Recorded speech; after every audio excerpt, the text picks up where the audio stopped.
এখন যুবক বড় পেরেশান, হুজুর বিয়া শাদিতে এখনো কিছুই করতে পারি নাই, এই জন্য মনে বড় ব্যথা। বাবারে পাঠাইছি, আমার দরকার নাই, আমি বাইরে আছি। বলি না নাউজুবিল্লাহ। যুবক বয়সে মোরা যদি বউ না পাই, যুবকরা আছে না নাই? যুবক বয়সে মোরা যদি বউ না পাই, বুড়ো বয়সে বউয়ের দরকার নাই। যুবকরা কি কয় শুনছেননি? যুবক বয়সে মোরা যদি বউ না পাই, যুবক বয়সে মোরা যদি বউ না পাই, বুড়ো বয়সে বউয়ের দরকার নাই। ঠিক না? আছি গো ডুবে আমি, আছি গো ডুবে আমি পাপের সাগরে, আছি গো ডুবে আমি পাপের সাগরে, না জানি কি হবে কবরে হাসরে, না জানি কি হবে কবরে হাসরে। তরুণ কালে বউ না থাকলে গুনাচে হয়ে যায়। ঠিক না? তরুণ কালে বউ না থাকলে গুনাচে হয়ে যায়, বুড়ো বয়সে বউয়ের দরকার নাই, বুড়ো বয়সে বউয়ের দরকার নাই। যুবকদের মনের কথা বলতেছি, কথা বলেন ঠিক কিনা? যুবক বয়সে মোরা যদি বউ না পাই, বুড়ো বয়সে বউয়ের দরকার নাই। যুবক বয়সে মোরা যদি বউ না পাই, বুড়ো বয়সে বউয়ের দরকার নাই। এই যুবক চাহিদা আছে না? যুবকের অন্তর বড় জ্বালা। নারে তাকবীর হবে তো? নারে তাকবীর। আছি গো ডুবে আমি, আছি গো ডুবে আমি পাপের সাগরে, না জানি কি হবে কবরে মাজারে। তরুণ কালে বউ না থাকলে গুনাহ যে হয়ে যায়, বুড়ো বয়সে বউয়ের দরকার নাই, বুড়ো বয়সে বউয়ের দরকার নাই। আওয়াজ দিয়ে বলতে হবে ঠিক কিনা? পয়গম্বর আমার জানা দেয়, ফাইল্লাম ইজাউই, যদি সন্তানকে যুবক বয়সে বিবাহ না করাও, মায়ার নবী আমার বলেন, ফাইজা সবা ইসমান, এ যুবক যদি তুমি এখন গুনাহ করিয়া নাও, পয়গম্বর বলেন যদি সন্তান এবার জিনার আশায় চলিয়া যায়, সন্তান যদি জোয়ার আড্ডায় যায়, সন্তান যদি পতিতালয়ে যায়, রেস্তোরাঁয় যায়, পয়গম্বর আমার বলেন ফাইজা আসাবা ইসমান ফাইন্নামা ইসমুহু আলা আবি, ওই গুনাহ মা বাবার গারে যাবে। বলি না নাউজুবিল্লাহ। ভাইরা আমার, এই যুবক তোমাদেরকে একটু সচেতন হতে হবে, কারণ এই যুবকরাই এই যুবকরাই ৭২-এর ৫১-র ভাষা আন্দোলন জয় করেছে, এই যুবকরাই ৭১-এর বাংলাদেশ স্বাধীন করেছে, এই যুবকরাই ৯০-এর স্বৈরাচারকে পতন ঘটিয়েছে, এই যুবকরাই ৯৪-এ এই বাংলাদেশ থেকে তসলিমা নাসরিনকে হটিয়েছে, এই যুবকরাই ২০১৩ সালে শাপলা চত্বরে যাইয়া ওলামায়ে কেরামের তত্ত্বাবধানে প্রতিবাদ করেছে, এই যুবকরাই আবার ২৪-এর গণ অভ্যুত্থানে স্বৈরাচারের পতন ঘটিয়েছে। কথা বলেন ঠিক কিনা? যুবকের হাতে বাংলাদেশ। যুবক তুমি জাগ্রত হও, এবার ইসলামিক তোমাদের জান্ডা হাতে নিতে হবে, ইসলামের ছায়াতলে তোমাদেরকে আসতে হবে। আল্লামা আজিজুল হক সাহেব খেলাফতের মজলিসের পতাকা ধরে, তোমাকে দাড়িপাল্লার পতাকা ধরে, তোমাকে সেই হাত পাকার পতাকা ধরে, তোমাকে খেজুর মার্কার ওই ডালের পতাকা ধরে তোমাকে এগিয়ে যেতে হবে। উলামায়ে কেরাম যেখানে যুবক আছে সেখানে। কথা বলেন ঠিক কিনা? উলামায়ে কেরাম যেখানে আমরা আছি সেখানে, উলামায়ে কেরাম যেখানে আমরা আছি সেখানে। আল্লাহ কবুল করুন, বলেন আমিন। ভাইয়ারা আমার, আমরা যদি পিছিয়ে যাই আমাদের সমাজ কি হবে? মাজমাউজ জাওয়াইদ নামক কিতাবের ২৪৫ নম্বর পৃষ্ঠায় আসছে, আল্লামা নুরউদ্দিন আলী ইবনে আবি বকর আল-লাইসি রাহমাতুল্লাহ আলাইহি বলেন, যুবকরা যদি সমাজের দায়িত্ব না নেয় সমাজে কিয়ামতের আলামতগুলো চলে আসবে। ১ নম্বর আলামত আল্লামা নুরউদ্দিন আল-লাইস রাহমাতুল্লাহ আলাইহি তিনি বলেন, মাজমাউজ জাওয়াতের কিতাবে আসছে, উনি বলেন ১ নম্বর একটা আলামত সমাজে প্রকাশ পাবে, সেটা হলো ইমরাতুস সুফাহা, অকৃতজ্ঞ অর্থাৎ মূর্খরা সমাজের নেতৃত্ব ভার নিয়ে নেবে। কথা বলেন ঠিক কিনা? আল্লামা নুরউদ্দিন আলী ইবনে আবি বকর আল-লাইস রাহমাতুল্লাহ আলাইহি বলেন, যুবকরা যদি তোমরা পিছিয়ে যাও ২ নাম্বার সমাজে এই ফিতনাটা চালু হয়ে যাবে। কয় কেমন? কয় কাসরাতুস শুরুত হয়ে যাবে, পুলিশের সংখ্যা বেড়ে যাবে। একটা সময় পুলিশ কম ছিল, এখন বেড়ে গেল। একটা সময় পুলিশের পোশাক ছিল একরকম, এখন পুলিশের পোশাক হয়ে গেল অন্যরকম। সমাজে যখন পুলিশ বেড়ে যাবে, দেশের মধ্যে যখন পুলিশ বেড়ে যাবে, এই পুলিশগুলো গঠন করা হয়েছে অপরাধ নির্মূলের জন্য, অপরাধকে দমন করার জন্য। যুবকরা যখন পিছিয়ে থাকবা, এই পুলিশগুলো তোমার সমাজে আইসা অপরাধ তারা নির্মূল করবে না, বরং অপরাধকে তারা আরো লালন পালন করবে। ঠিক কিনা? এ যুবক, আল্লাহর ওলি বলেন কাসরাতুস শুরুত হয়ে যাবে, পুলিশের পাহারাদারি বেড়ে যাবে। এই পুলিশগুলো অপরাধকে তারা এগুলো আগলে রাখবে, অপরাধগুলোকে তারা লালন পালন করবে। জুয়ার আড্ডার মানুষগুলোকে তারা টেকেল দিবে, জিনার আড্ডার মানুষগুলোকে তারা টেকেল দিবে, সুদখোরকে তারা টেকেল দিবে, ঘুষখোরকেও টেকেল দিবে, দুর্নীতিবাজকেও টেকেল দিবে, চাঁদাবাজকেও টেকেল দিবে। সমাজের নিকৃষ্ট ব্যক্তিদের পাশে তারা দাঁড়াবে। এমনকি রাস্তাঘাটে বিভিন্ন সময় গাড়ি ঘোড়া দোকানপাটের মধ্যে তারা মিথ্যা মামলা দিয়ে টাকা আত্মসাৎ করবে। আসরারাই আল্লাহ বলি ডেকে বলেন, ২ নম্বরে পুলিশের পাহারা বেড়ে যাবে। ৩ নম্বরে এলাকার মধ্যে তখন এমন একটা পরিস্থিতি হবে, বাইউল হুকুম, তখন টাকার বিনিময়ে বিচারকের বিচার উল্টো হয়ে যাবে। আসামি অপরাধী সে বিচার পাবে না, নিরপরাধী তার উপর শাস্তি পড়ে যাবে।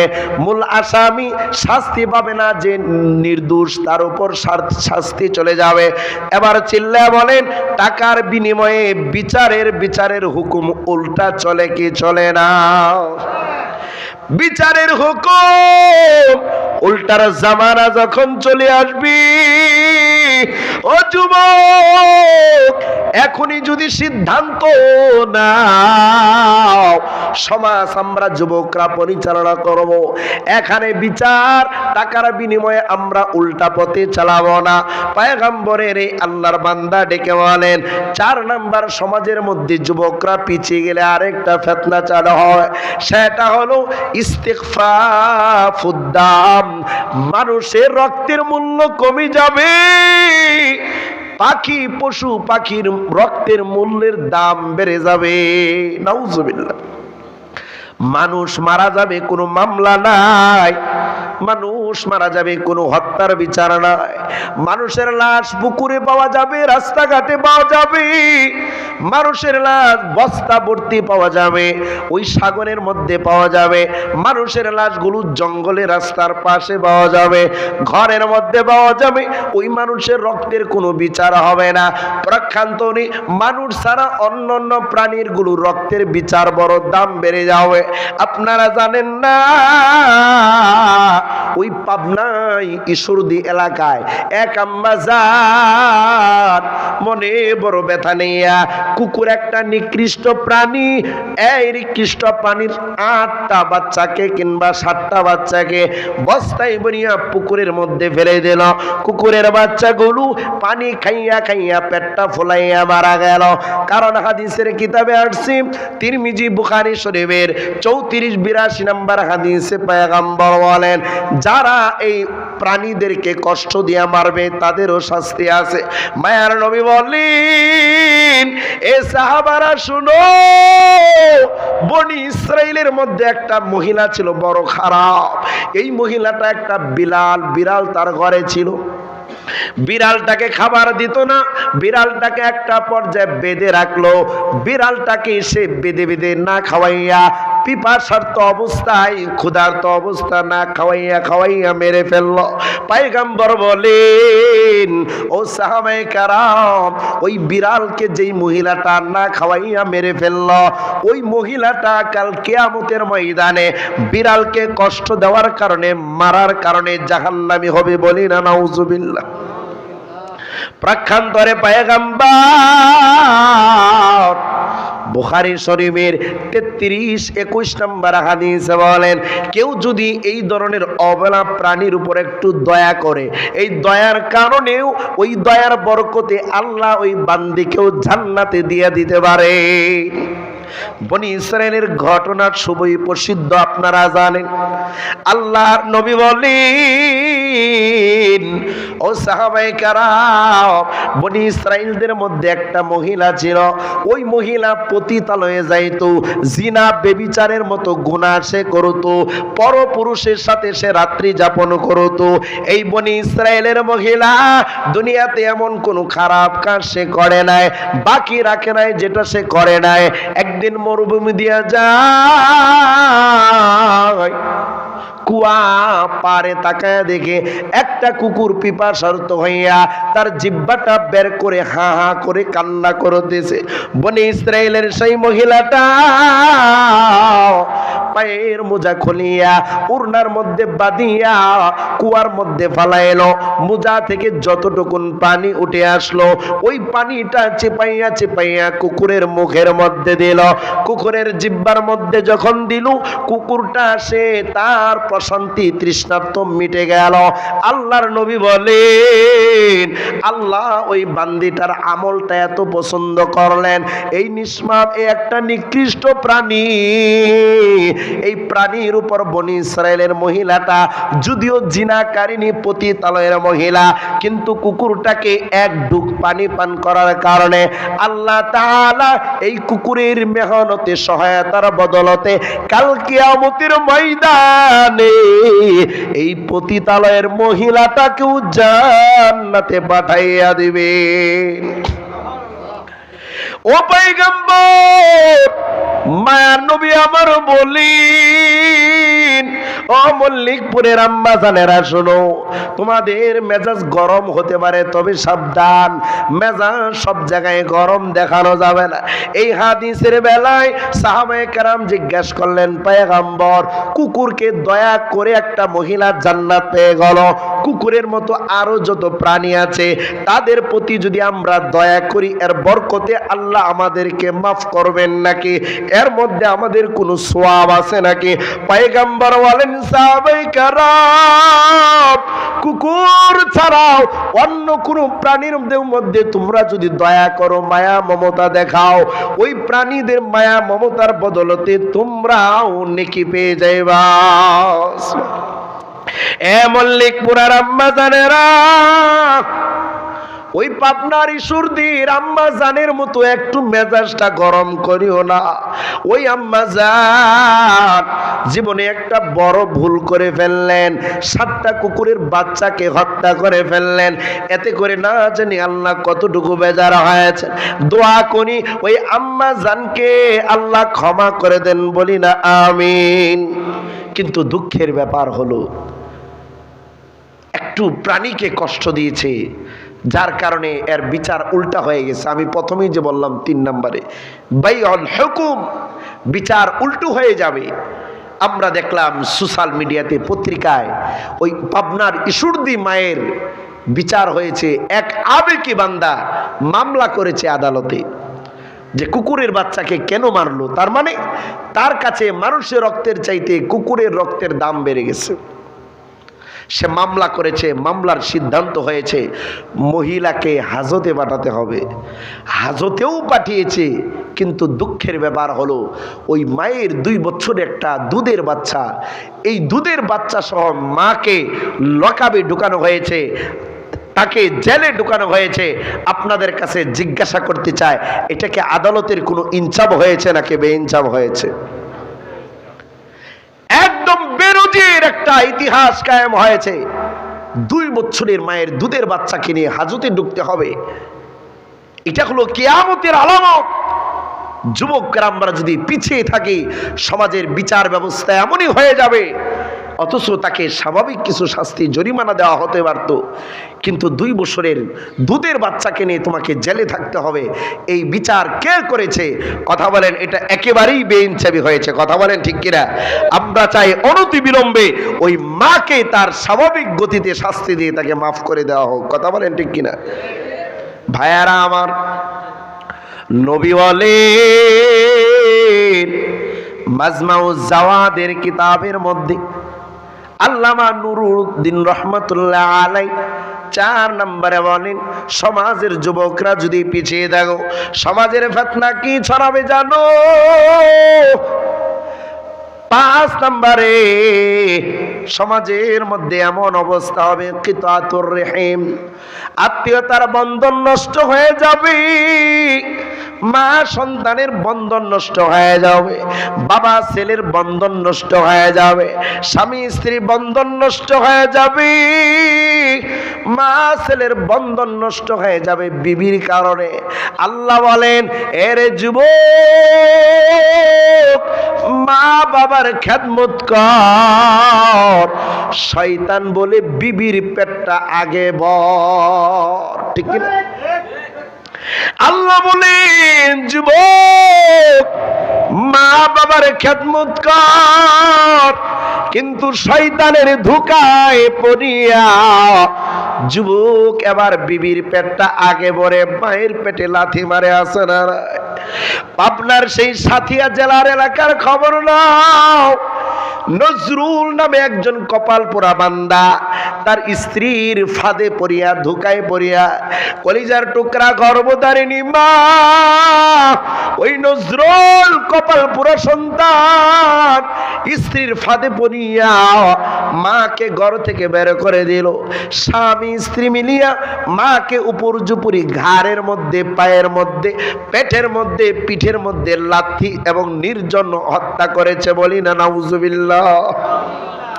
এ যুবক, তুমি তো জানো না তোমার মায়ের কত দাম। এ আম্মা জানেরা, একটু নিজেকে বুঝাও, সন্তানটাকে একটু কন্ট্রোলে নিয়ে আসো। সন্তানের জন্য সব সময় দোয়া করতে হবে। যদি সন্তানের জন্য আমি দোয়া না করি, সন্তানকে নেক পথে চালাবার যদি চেষ্টা না করে, যদি চেষ্টাটুকু করি, আল্লাহ এই চেষ্টাটা আপনার কবুল করে নেবেন। দুনিয়াতে যদি নাও হয়, মরার আগে হলেও সন্তানকে আল্লাহ নেককার বানাইয়া দিবেন। সুবহানাল্লাহ। হাসান বসরি রহমাতুল্লাহ আলাইহি বলেন, আমার জামানায় এক আল্লাহর বান্দি আসলো আমার দরবারে মুরিদ হওয়ার জন্য। হাসান বসরি বলেন, আল্লাহর বান্দি ডেকে ডেকে বলে, রে হাসান, ও পীর সাহেব, আমি আপনার কাছে মুরিদ হতে চাই। কিছুদিন আগে আমার স্বামীটা আমার ঘরে একটা সন্তান রেখে মারা গেল। সন্তানটা প্রাপ্তবয়স্ক হয়েছে। ও হাসান বসরি রহমাতুল্লাহ আলাইহি, এখন আমি যদি এই সন্তানকে রেখে দ্বিতীয় আরেকটা স্বামী গ্রহণ করি, আমি আমার সন্তানটাকে মানুষের মতো মানুষ বানাইতে পারবো না। হাসান বসরি, আমি আপনার হাতে বাইআত হয়ে গেলাম, আর আমাকে একটু আমল দেন। ওই আমল করে করে যেন আমি স্বামীর জন্য নেক দোয়া করতে পারি। সুবহানাল্লাহ। কারা কারা বিবাহিত একটু হাতটা দেখান, আল্লাহ কবুল কর, বলেন আমিন। বিবাহিত যুবক ও বিবাহিত আব্বা জানেরা, আম্মা জানেরা, তিরমিজি শরীফের 246 নম্বর হাদিসে পয়গম্বর বলেন, আইয়ুমা ইমরাতিন মাতাত ওয়া যাওজুহা আনহা রাদিন দাখালাতিল জান্নাহ। ওই স্বামীদের জন্য সুসংবাদ, ওই স্ত্রীদের জন্য সুসংবাদ। দুনিয়াতে কোনো স্বামী যদি মারা যায়, কিংবা কোনো স্ত্রী যদি মারা যায়, স্বামী মারা গেলে স্ত্রী যদি বলে আমার স্বামীর মতো দুনিয়াতে সমাজে আর কোনো স্বামী নাই, আর স্ত্রী মারা গেলে প্রক্ষান্তরে স্বামী যদি বলে আমার বিবির মতো নেককারিনী বিবি দুনিয়াতে আমি কাউকে দেখি না, আমার বিবির মতো কলিজার মহিলা আর দুনিয়াতে কাউকে পাই না। পয়গম্বর বলেন, ফাদাখালাতিল জান্নাহ। ওই স্বামী কিংবা স্ত্রী দুইজনের মধ্যে যদি মহাব্বত থাকে, একজন আরেকজন যদি কলিজা দিয়ে ভালোবাসে, পয়গম্বর বলেন ওই স্ত্রী কিংবা স্বামীর একজন আরেকজনের সুপারিশে বান্দা মরতে দেরি হবে, জান্নাতে যাইতে দেরি হবে না। আল্লাহু আকবার। হकीकत से तो दुनिया बेखबर है, दुनिया की नुमाइश पर नजर है। नमी गोयाम के आज दुनिया जुदाबाश, बहर हाले के बाशी बा खुदाबाश। चिस्ते दुनिया आज खुदा गाफिल बुदान, नहीं कमाशु नकरा ओ फर जिंदोजान। बोली ना अल्लाहु আকবার। সংসার সংসার কইরা ববি গো, করলি না বন্দেগি, কি উপায় হবে ওই না তোমার কবরে। বলেন সংসার সংসার কইরা ববি গো, করলি না বন্দেগি, কিভাবে কাটাইবি বান্দারে কবরের জিন্দেগি। ওরে জীবন গুনাই গুনাই গেল রে ওরে জীবন গুনাই গুনাই গেল রে। কথা বলেন ঠিক কিনা? আরে নিঃশ্বাসের বিশ্বাস করে গো, আরে নিঃশ্বাসের বিশ্বাস করে গো, বাদলাম বাণীগর কোন দিন জানি আজরাইল আইসা গো, সবই করবে পার ওরে জীবন গুনাই গুনাই গেল রে। বলো ওরে জীবন গুনাই গুনাই গেল রে ওরে জীবন গুনাই গুনাই গেল রে। আরে ছেলে মেয়ের মায়ায় পইরা, আরে ছেলে মেয়ের মায়ায় পইরা ডাকলাম না মাওলারে, কি জানি কি উপায় হবে রে অন্ধকারই কবরে। ঠিক না? আরে ছেলে মেয়ের জালায় পইরা গো ডাকলাম না মাওলারে, কি জানি কি উপায় হবে গো অন্ধকারই কবরে ওরে জীবন গুনাই গুনাই গেল রে ওরে জীবন গুনাই গুনাই গেল রে। বাড়ির পাশে পুকুর পারে গো বাদলাম বাঁশের ঘর, বাড়ির পাশে পুকুর পারে রে বান্দি বাড়ি ঘর। মাও নাই তোর বাবাও নাই রে, মাও নাই তোর বাবাও নাই রে, কে লইবে তোর খবর রে জীবন গুনাই গুনাই গেল রে ওরে জীবন গুনাই গুনাই গেল রে। ঠিক কিনা বলেন ভাইয়ারা আমার? ওই যে বলতেছিলাম স্বামী স্ত্রীর মধ্যে বন্ধন, হাসান বসরি রহমতুল্লাহ আলাইহি বলেন ওই যে আল্লাহর বান্দী ডেকে বলে স্বামী স্ত্রী বন্ধন থাকলে কেমন ফায়দা হবে।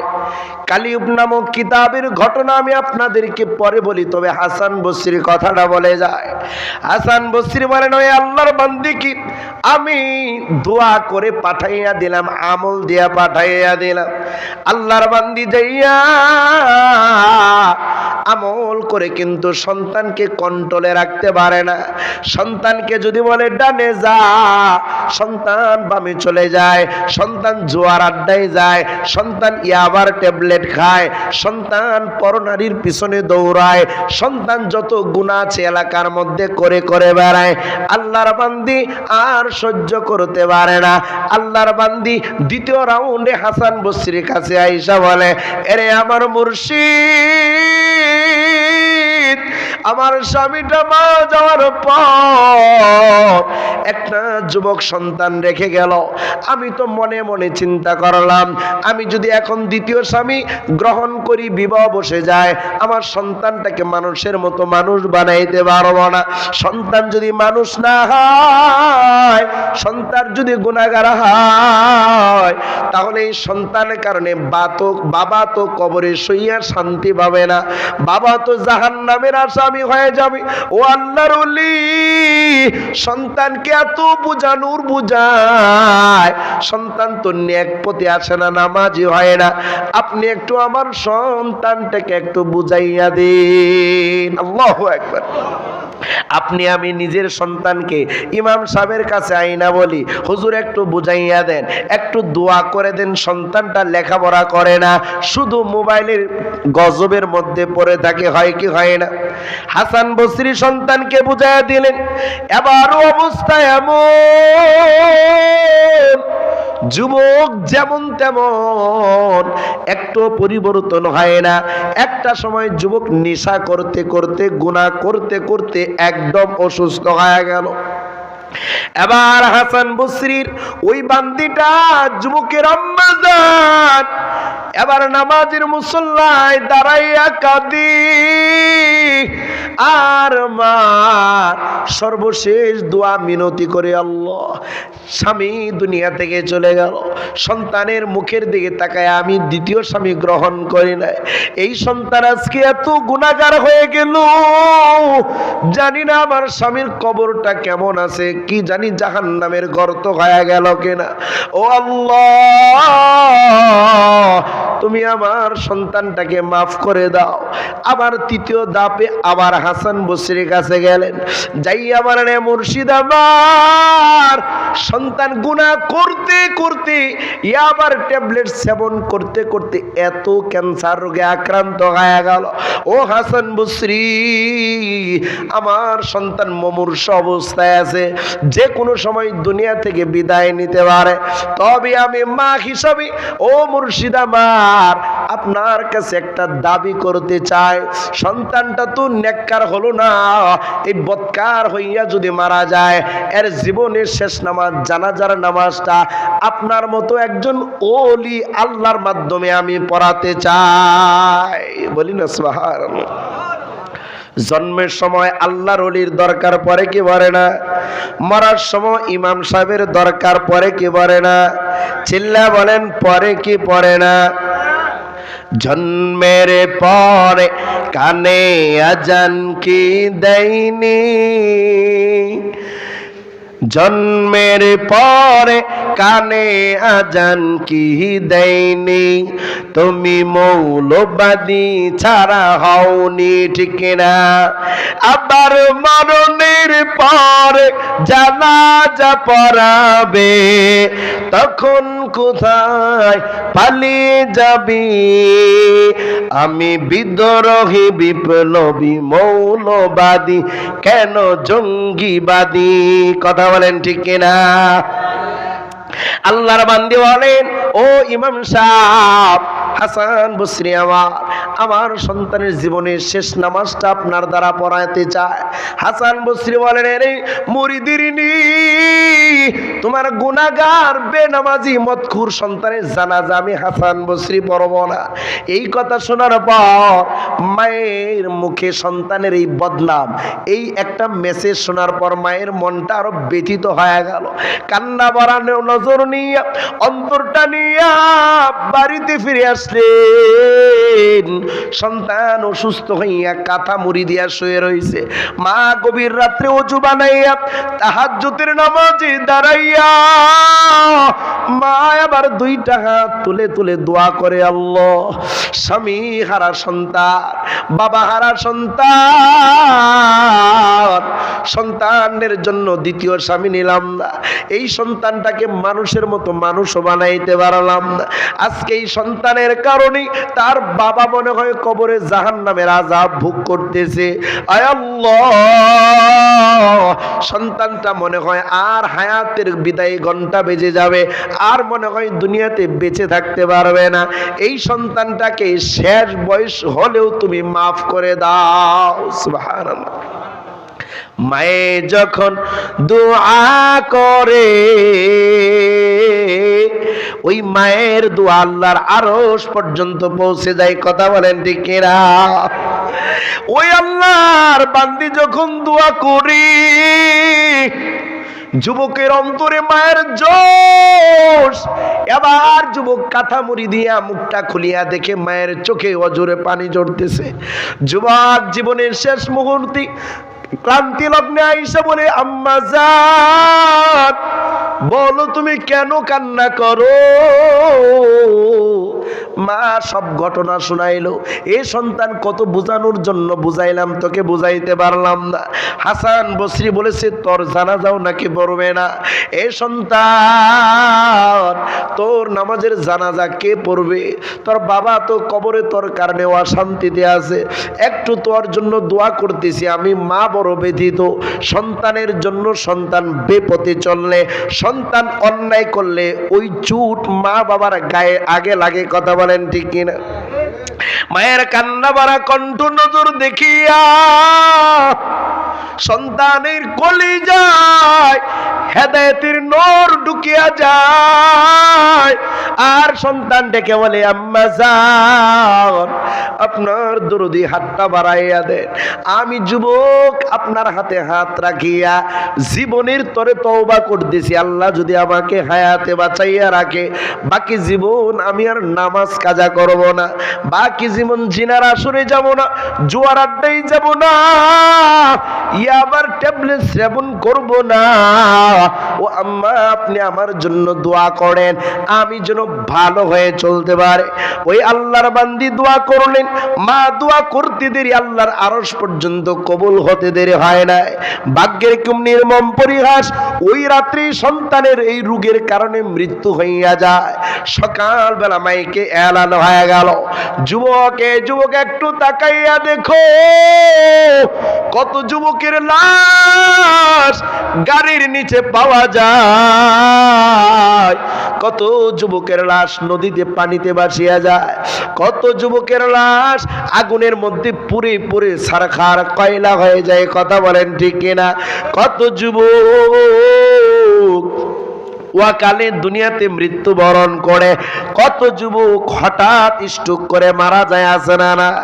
ওই যুবক যখন মারা গেল, সকালবেলা মাইকের আওয়াজ, ওই হাসান বসরির মুরিদিনের সন্তান যে নাকি বদকার ছিল, জিনার আসরের মানুষ ছিল, ওই খারাপ যুবকটা মারা গিয়েছে। এলাকার কিছু হৃদয়মান মানুষ আইসা ওই গুনাহগার সন্তানটাকে গোসল দিল, দাফন পরাইয়া কাফন যখন পরাইল, খাটিয়ায় শোয়াইয়া রাখছে, কিন্তু জানাজা পড়াবার মতো কেউ নাই। ওই যে হাসান বসরি তো আসবেন না। আল্লাহর বান্দি চোখের পানি ছেড়ে কান্না করি, হঠাৎ করে তাকাইয়া দেখি হাসান বসরি জানাজার লাশের সামনে হাজির। আল্লাহর বান্দি ডেকে বলেন, ও আল্লাহর ওলি, গতকালকেই তো বলছেন আপনি আসবেন না, আমার সন্তান গুনাহগার, আপনি কিভাবে আসলেন? হাসান বসরি বলেন, মাই আয়া নেহি হো বুলায়া গিয়া হো। এ আল্লাহর বান্দি, আমি আসি নাই, রওজা থেকে ঘুষানা। এরে বসরি, তুমি কোথায় আছো? এ হাসান, বসরা শহরে আর থাকা যাবে না।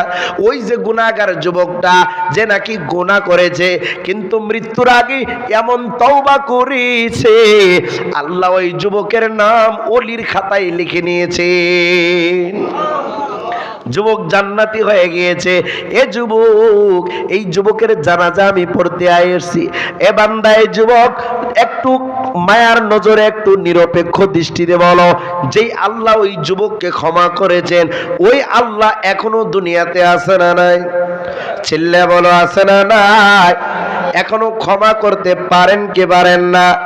আমরা ক্ষমা চাইলে ক্ষমা করবেন কি করবেন না? আল্লাহ আমাদেরকে সেভাবে প্রস্তুতি নেবার তৌফিক দান করুন।